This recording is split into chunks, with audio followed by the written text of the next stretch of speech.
One. And we're back.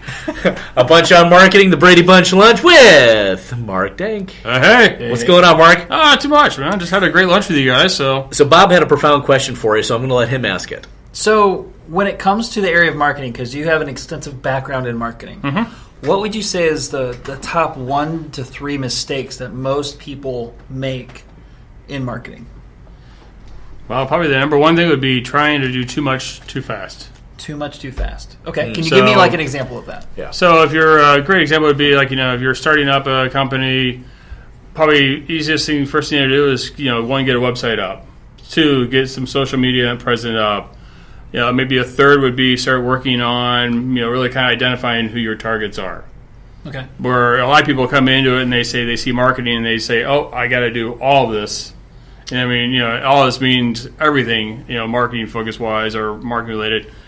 And they all try too much and they burn out. They burn themselves out on it. So less is more. Less is more. Don't take leaps, take steps. No, exactly. Got it. Okay. Plan accordingly. And are there because you've been on a very extensive journey of learning this art of marketing. Oh yeah. Are there is there like a top book, a conference, a speaker that you would say, hey, if you want to learn how to really master marketing, I would put you in the direction of either this book, this conference, this speaker, this YouTube channel, whatever. Like, what would you recommend someone in that journey? Oh wow, there's so many books to think about. Wise. Wow,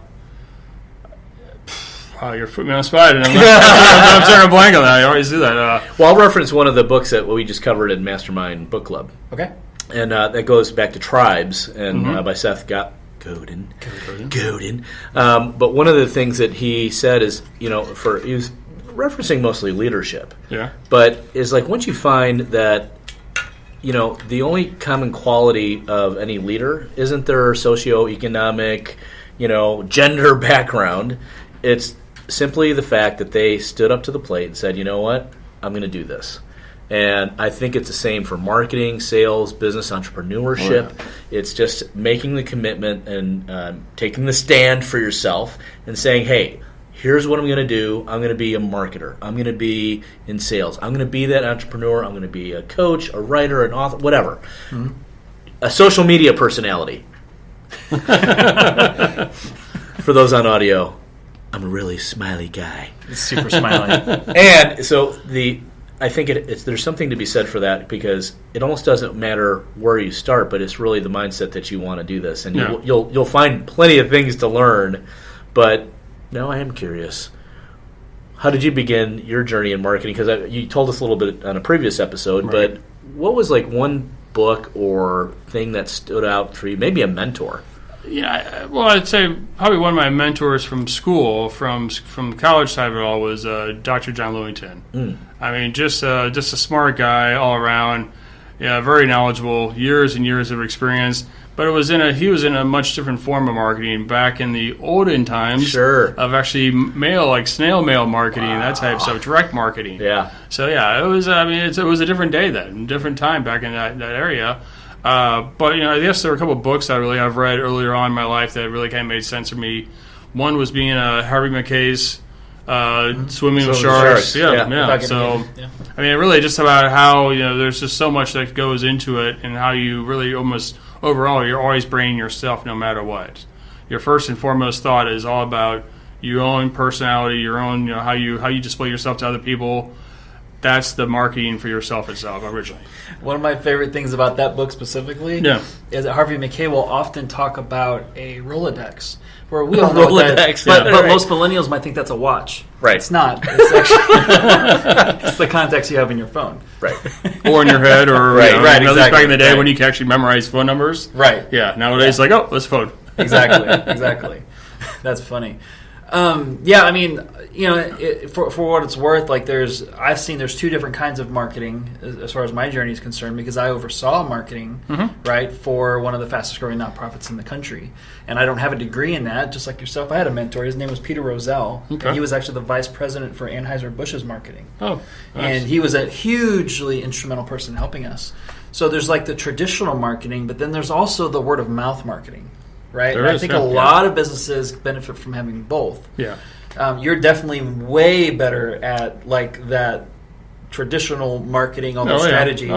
For sure. I would say like a book that I found that really helped me with like the more word of mouth marketing is hanging out for a living, because that literally is a book called Hanging Out for a Living, right? And it's a great book. I highly recommend it. And Bob also loves that lifestyle.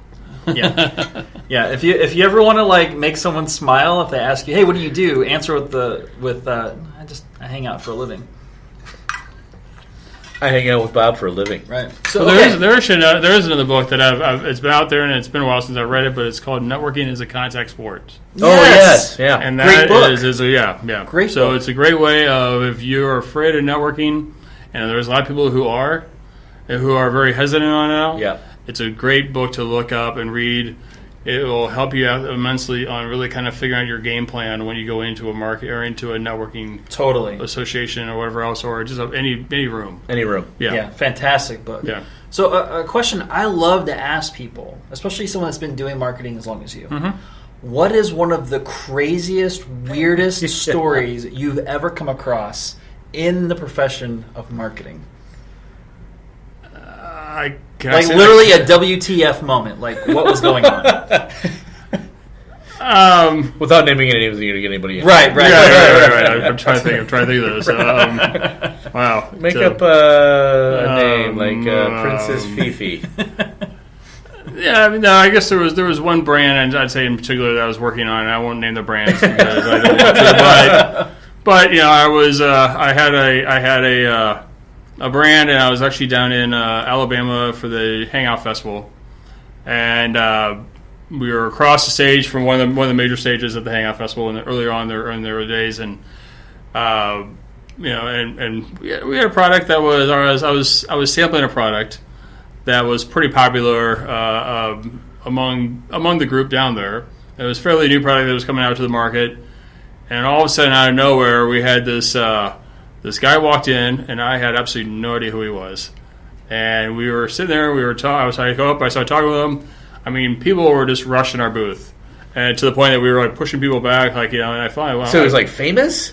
Well, I had no idea. I mean, I had no idea. I was like, all these people were flipping out. I'm like, what's going on here? Like, who's this? What's everyone? All right. And so finally, I go up and I introduce myself to this guy, and this guy goes, I'm like, hey, what's going on? And he's like, hey, what's up? I'm like, so can I help you? And they're like, oh yeah. We're just here to just hang out and and all that type of stuff. I'm like, all right. I'm like, and they're like, all right, do you have some of your samples? I'm like, yeah. Here's some samples. They're like, oh, okay, cool.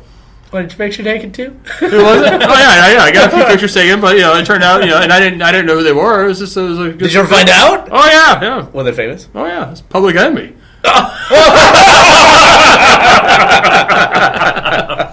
Okay, that's definitely the best story I've heard all month for sure. So yeah, that's awesome. Yeah, no idea. They were very casual. Everyone was, but everybody was. You're famous. Yeah, I had no idea. I mean, I of course once they told me who they were. Of course you are. Yeah. Oh, that's great. I don't have a follow-up for that. Yeah. So that's a bunch on marketing, or also known as three guys in an Irish room. Yeah. Scottish. Oh my gosh, someone's going to shoot me. Well, actually, I don't know. I'm more Irish, and I'm not Scottish at all. But, we got a lot of English stuff going on, too. All right.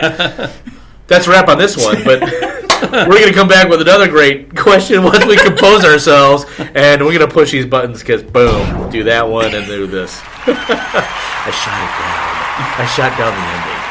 Holy crap. That was fun. Does it mute you? No, we're still recording it can hear us. Oh, yeah. Just a little bit. I'm softer.